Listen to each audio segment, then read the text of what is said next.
दही स्टफ करेला आपण बघतो आणि त्याच्यासाठी काय काय साहित्य लागणार आहे. गरमी भरपूर आहे आणि दह्यामधनं जर बऱ्याच भाज्या दह्यातनं बनवल्या जातात. तर आपण करेला ऑलरेडी दह्यातला ग्रेव्हीतला पाहिलेला आहे. आता आपण स्टफ दही करेल्यामध्ये दही स्टफ करणार आहोत आणि फ्राय करणार आहोत. अप्रतिम लागतं आणि ते कसं करायचं ते बघणार आहोत आपण. त्याच्यासाठी साहित्य घेतलंय, दही घेतलंय साधारण 3 मोठे चमचे.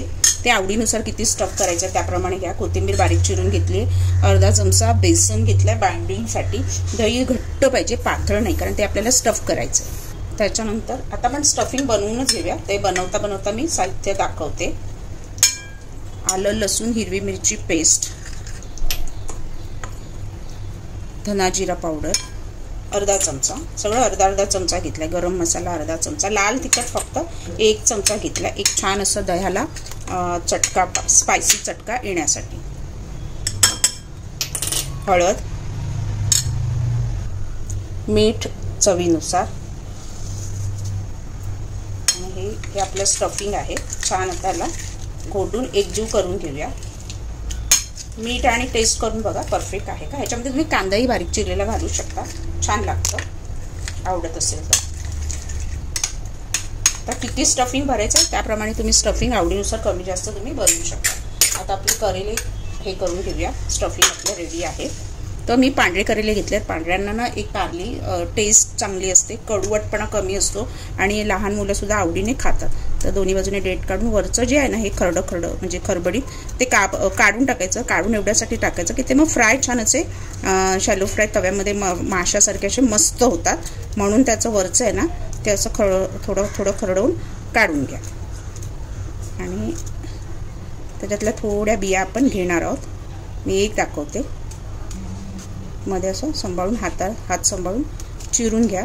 आणि जर ह्या बिया कोवळ्या असतील तर त्या आधी काढून घ्या वेगळ्या. दाखवते त्याचं काय करायचं ते. टाकायच्या नाही आहेत, कोवळ्या बिया आहेत, कुरकुरीत त्यांना फ्राय केल्यावर छान लागतात.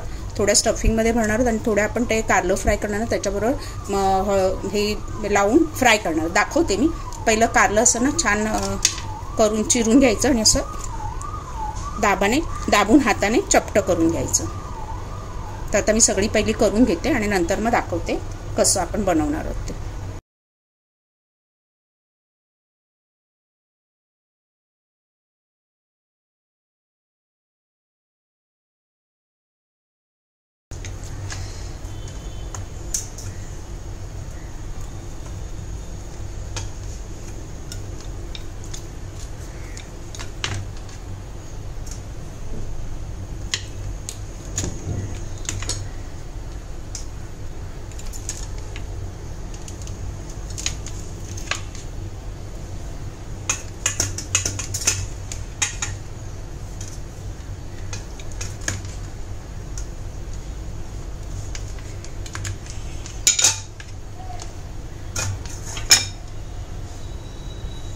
लाटण्याने थोडीशी हे करून घेतली आहे कारली. आता ह्या कोवळ्यावाल्या बिया आहेत ना त्या त्याच्यात मी मिक्स करते आणि कडकवाल्या आहेत ना त्या तळणार आहे. मसाला हे लावून थोडंसं कुरकुरीत मस्त लागतात. तुम्ही पण कारल्याच्या बिया ना न फेकता त्याला मीठ मसाला लावून अशा नुसत्या थोडं तेलामध्ये अशा परतून कुरकुरीत करा, मस्त पापडासारख्या लागतात.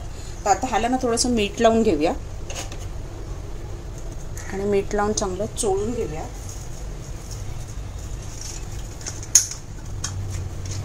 बाहेरून मीठ पाहिजे, नाही तर मग ते पचपचीत लागेल. आणि आपलं स्टफिंग भरायचं. स्टफिंग भरल्यानंतर आहे ना तुम्ही दोऱ्याने पण बांधू शकता, बाहेर येऊ नये म्हणून, असं जर वाटत असेल तर. नाही तर मग डायरेक्ट केलं तरी चालेल. मीठ लावून छान असं चोळून घ्या. आणि आता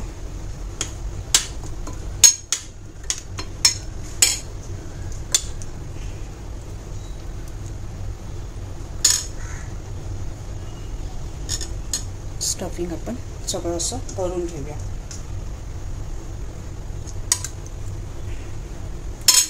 कमी जास्त प्रमाणात कसं हवं तसं, कारण सगळं भरून एकसारखं आपलं होईल एवढं भरा.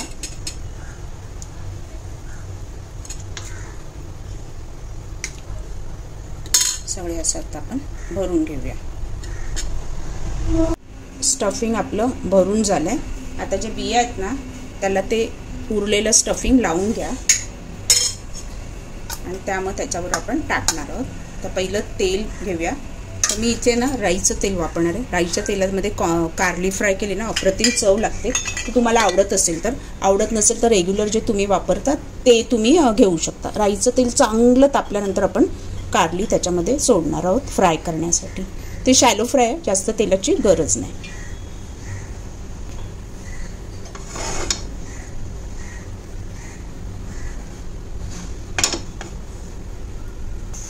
राईचं तेल चांगलं तापलं आहे.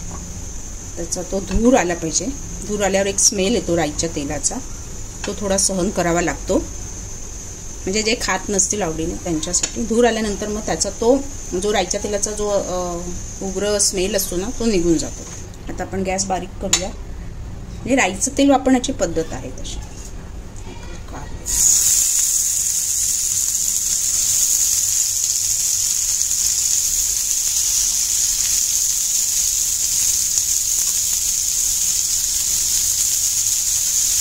आणि ह्या ज्या आपल्या बिया होत्या ना त्या एका बाजूला सोडून द्यायच्या. आणि मस्त दोन्ही बाजूनी कुरकुरीत आपण एकदम बारीक गॅसवर केलं तर छान असं कुरकुरीत कारलं फ्राय होतं. एकदम बारीक नाही, थोडा मोठा.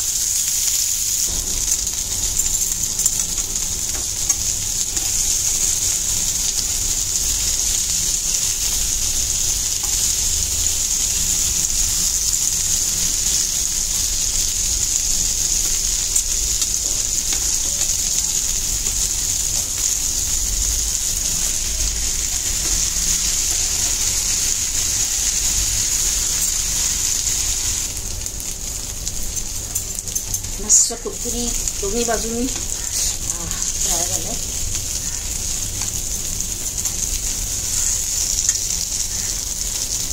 भाकरी बरोबर, चपाती बरोबर किंवा नुसतं दाल राईस बरोबर दही स्टफ कारलं करून बघा. खूप मस्त लागतं.